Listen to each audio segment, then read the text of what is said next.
Hi everyone, today we are going to build an app with Google AI Studio and Gemini 3 Pro, and the purpose here is to have your own custom library of styling themes for consistent UI deliverables. So basically it's everything around the color palette, the font pairing, the shortings, and so on, where you have a very specific templates basically that you can reuse with a simple copy and paste action.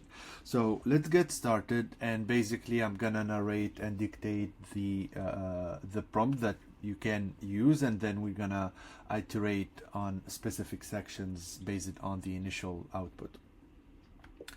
I want to create an app that is basically a templates library for styling and themes for building web apps and UIs. So this app is basically a collection of a variety of consistent templates. A template is structured as a set of pairing of fonts, a set of color palettes that I will provide you, a set of possible animations, charts, and buttons and containers that are very common. And the goal is to have this structured in a way that the end user can select the template, update certain preferences like the font pairing, the heading, etc. And then with a single button they can copy and paste the styling in a CSS format, including all parameters, and use that back into their own app. And based on this, I'm able to add a little bit more of nuances and specific features if needed. I would love to see all the lists of the available templates on a side panel to the left of the screen that is collapsible, or we can draw it out and then hide it back. We need a bit of monochrome color palettes, and at the same time all templates must have a dark mode and a light mode by default. Now from this I would like also to include some of my favorite color palettes that I already have in place, and I'm gonna show you a few examples of how would that work. So let's take this one, and you can see we have four colors, and the goal is basically to reuse these hex codes as part of the content.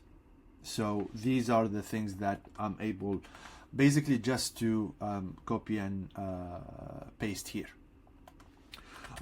One more palette, and I'm gonna add it also here. Let's say this is the one I would love to have, and I'm gonna copy and paste these hex codes. So if you have certain preferences or images that you like, you can use that in place. Either you can add the full basically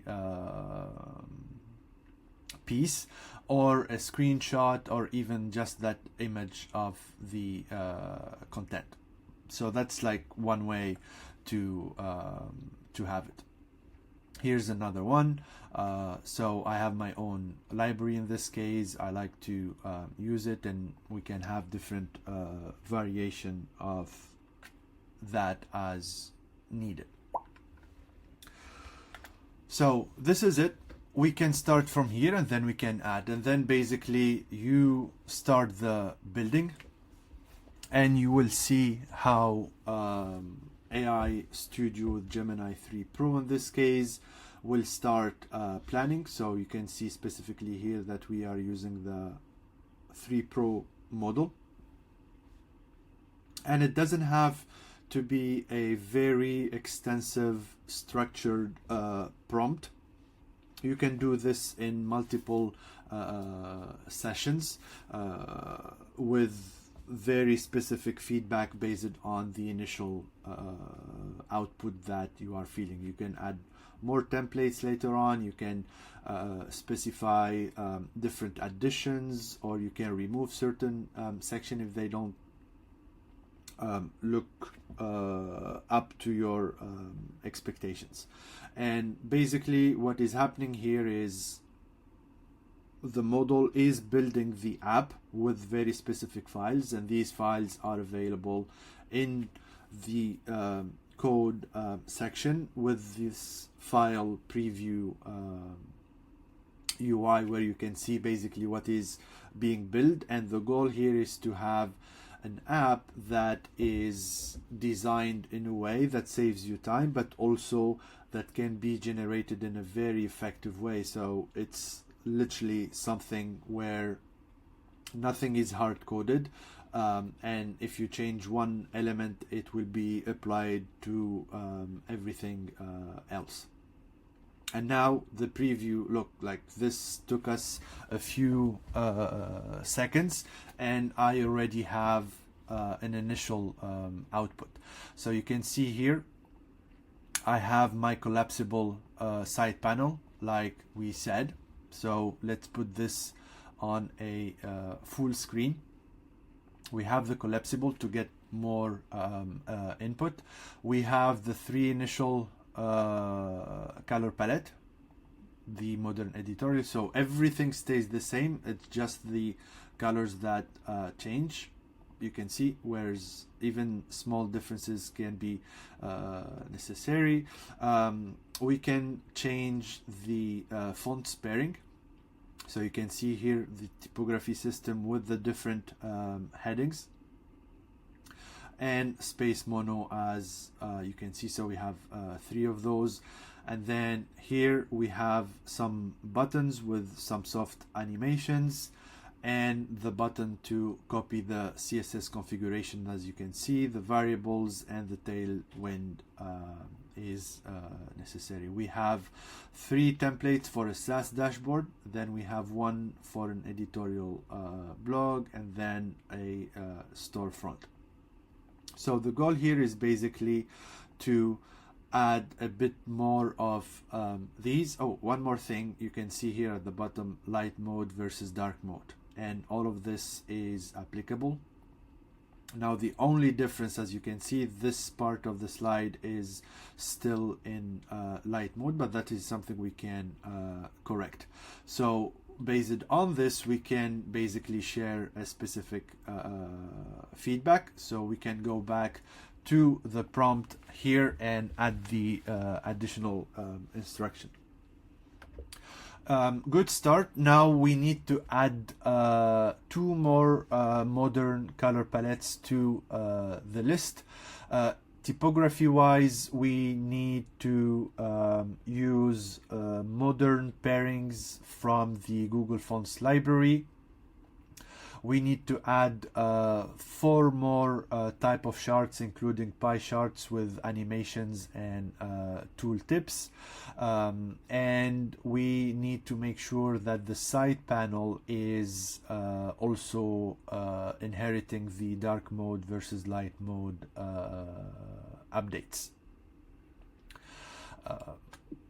So these are some of the additional instruction we added. You can specify some names in particular that you have in mind if needed. For example, make sure we have serif and mono pairings working together, like instrument serif and JetBrains mono.